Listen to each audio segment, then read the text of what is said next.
आपने देखा होगा पिछड़ों के जाति आधारित जनगणना को लेकर विशाल भारत बंद किया गया था। मैं महाराष्ट्र से बिलोंग करता हूं। जब शरद पवार साहब कभी बात नहीं करते थे कि पिछड़ों की भी जाति आधारित गिनती होनी चाहिए। जैसे विकास चौधरी पटेल जी और मेश्राम साहब ने पिछड़ों के जाति आधारित गिनती को लेकर भारत बंद का ऐलान किया, तो पवार साहब ने कहा कि पिछड़ों की जाति आधारित गिनती होनी चाहिए। अखिलेश यादव ने कहा पिछड़ों की जाति आधारित गिनती होनी चाहिए। तेजस्वी यादव ने बिहार में कहा पिछड़ों की जाति आधारित गिनती होनी चाहिए। नीतीश कुमार ने कहा पिछड़ों की जाति आधारित गिनती होनी चाहिए। केवल कहा ही नहीं, भारत बंद के आंदोलन का नतीजा सामने आया कि नीतीश कुमार ने बिहार में पिछड़ों की जाति आधारित गिनती की और ये आंदोलन की हमारी जीत है।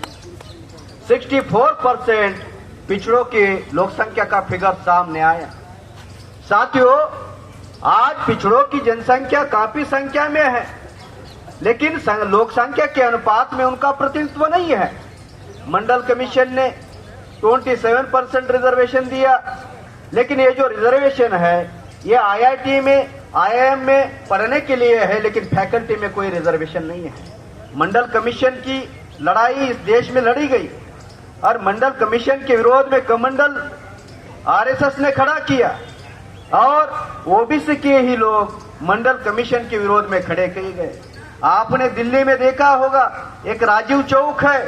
ये राजीव चौक आपको लगता होगा ये राजीव गांधी के नाम से बना हुआ होगा, लेकिन ये राजीव गांधी के नाम से बना हुआ चौक नहीं है, बल्कि राजीव गोस्वामी जो लड़का था, जो उत्तर प्रदेश से था, OBC था, जो मंडल कमीशन के विरोध में उसने आंदोलन किया और खुद को जलाया।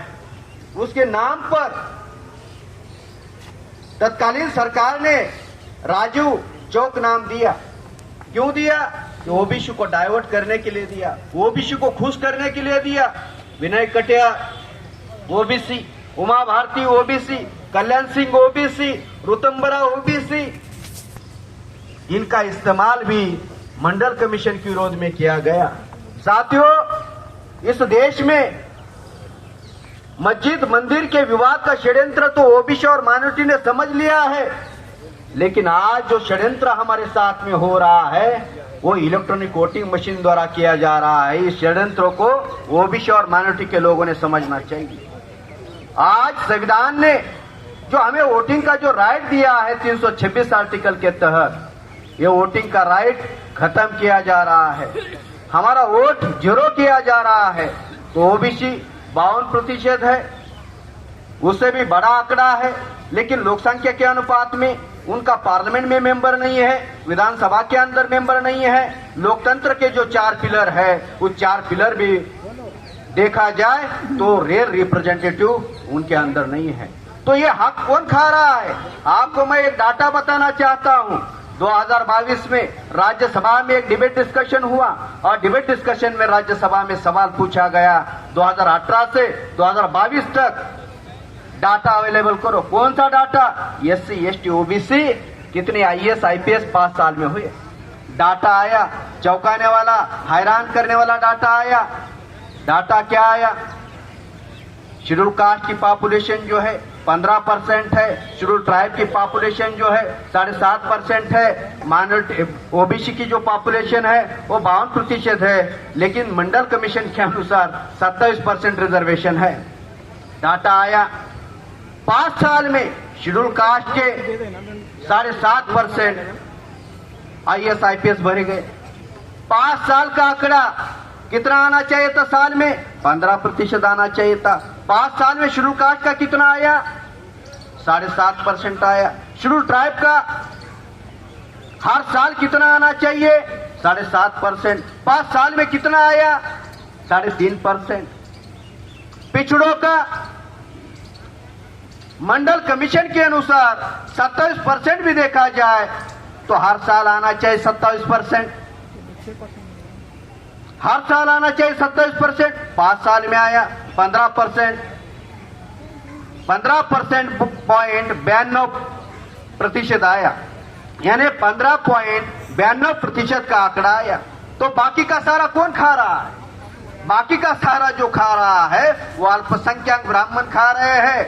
साथियों, लोकतंत्र में जिनके पास में वोट की पावर होती है, वोट संख्या ज्यादा होती है, वो राजा होना चाहिए। लेकिन भारत में उल्टा है। लोक संख्या के अनुपात में एससी एसटी ओबीसी माइनॉरिटी की जनसंख्या ज्यादा है, उनका वोट बैंक ज्यादा है, लेकिन लोकतंत्र में वो राजा नहीं है, वो प्रजा के प्रजा है। तो ये जो हकमारी जो खा रहे हैं, हमारा जो अधिकार खा रहे हैं, इनको पहचानने की जरूरत है। अगर पिछड़ों की जाति आधारित गिनती होगी तो पिछड़ों के लोगों में एक अवेयरनेस आएगा, एक कॉन्सेप्ट डेवलप हो जाएगा। हमारी लोक संख्या सबसे ज्यादा है, लोक संख्या के अनुपात में सेपरेट बजट एलोकेट करना चाहिए सरकार ने, जो नहीं कर रही है। लोक संख्या के अनुपात में IIT IIM में प्रतिनिधित्व होना चाहिए, फैकल्टी में रिजर्वेशन होना चाहिए। JNU दिल्ली में है, कितने ओबीसी के प्रोफेसर है, ये भी जांचने की जरूरत है। आज जो साथियों हमारे विरोध में जो षड्यंत्र चल रहा है, ये मंडल कमीशन के भी विरोध में चला था। आपको लगता है दिल्ली का जो मुख्यमंत्री रहा केजरीवाल, वो हमारे हक अधिकार की लड़ाई लड़ रहा है? हमारे हक अधिकार की लड़ाई केजरीवाल नहीं लड़ रहा है। अरे वो तो मंडल कमीशन के विरोध में उसने आंदोलन खड़ा किया था दिल्ली में, यूथ फॉर इक्वेलिटी नाम का आंदोलन खड़ा किया था पिछड़ों के विरोध में। जो कम्युनिस्ट पार्टी है, कम्युनिस्ट पार्टी की एक विंग दिल्ली के JNU में काम करते हैं, student federation of India. Student federation of India ने भी मंडल कमीशन के विरोध में आंदोलन खड़ा किया। RSS बीजेपी तो ऑलरेडी कर रही थी, लेकिन कांग्रेस भी पीछे नहीं। अभी कांग्रेस तो जो राहुल गांधी है, वो पार्लियामेंट में कह रहे पिछड़ों की जातीय गिनती होनी चाहिए। अरे ये जो एजेंडा लेकर आए, ये जो 2024 के लोकसभा में एजेंडा इंडिया गठबंधन ने सामने लाया, किसका एजेंडा? ये एजेंडा हमारा है, पिछड़ों की जाति आधारित गिनती होनी चाहिए। इसलिए वामन मेश्राम साहब ने